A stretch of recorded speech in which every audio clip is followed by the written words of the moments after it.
আগে শুনতাম গরিবেরা রুটি খায়, আর এখন দেখি বড় লোকেরা রুটি খায়। তার মানে কি আমরা বড় লোক হয়ে গেছি? জি না, এমনিতে বললাম। আগে যখন আমরা গ্রামে থাকতাম না, ঠিক তখন শুনতাম যে গ্রামের যারা গরিব তারাই নাকি রুটি খাইতো, আর এখন দেখি যে সকল বড় লোকেরা রুটি খায়। কারণ আটার দাম তো এখন আপনারা জানেনই, আটা এবং ময়দার দাম। হ্যালো এভরিওয়ান, আসসালামু আলাইকুম। সবাই কেমন আছেন? আমি আলহামদুলিল্লাহ ভালো আছি। দেখুন আমি কি পদ্ধতিতে রুটি বানাইতেছি। আর এই যে আমি কিন্তু রুটি বানাইতেছি না, এটা কিন্তু দেখাইতেছি কিভাবে বানাবেন। দেখুন আমি এখানে কিন্তু গরম ছিল, এই যে গোলাটা এটা অনেক বেশি গরম ছিল। অপেক্ষা করব কতক্ষণ? আমি দুই পদ্ধতিতে আজকে আমি কিন্তু গরম আটা কিভাবে সহজে তাড়াতাড়ি রুটি বানাতে পারবেন, রুটি বানানোর উপযোগী করতে পারবেন আমি দেখিয়ে দিচ্ছি। প্রথম কিন্তু বেলুন দিয়ে দেখালাম, তারপর গ্লাস দিয়ে। এখন আপনারাই বলবেন আপনাদের কাছে কোন পদ্ধতিটা খুব বেশি ভালো লেগেছে। অবশ্যই আমাকে কমেন্টসে জানিয়ে যাবেন। তারপর রুটি কিন্তু বানানো চলছে। আমি কিন্তু যেখানে এই রুটি বানাতে আমার ঠান্ডা হইতে অনেক সময় লাগতো, তারপর গুলাটা আমার ঠিক মতো যে উপযোগী করতে অনেকটা সময় লাগতো। আর এখন দেখুন আমি কিন্তু খুব সহজে করে ফেলেছি। আর এভাবে যদি করেন তাহলে আমার মনে হয় যে আপনাদেরও একটু কষ্ট হবে না, হাতে একটু গরম লাগবে না।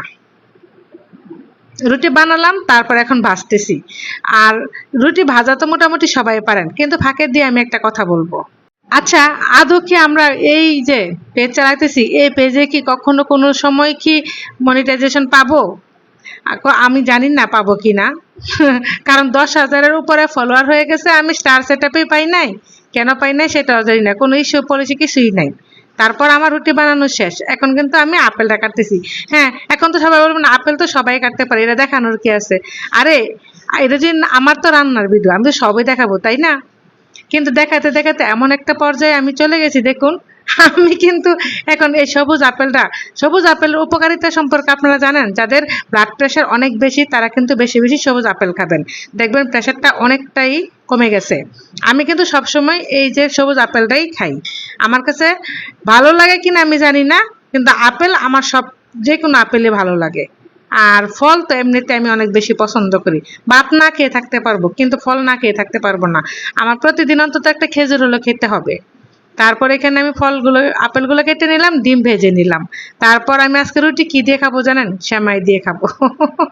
আর এই ভিডিওটা আমার অনেক দিন আগের, যার কারণে দেখুন আজকে এডিট করলাম আর করে ফেললাম। এই যে খেজুর, বললাম না খেজুর তো আমার থাকতেই হবে, এটা আমার প্রতিদিনের রুটিন। একটা হলো আমাকে খেজুর খেতে হবে।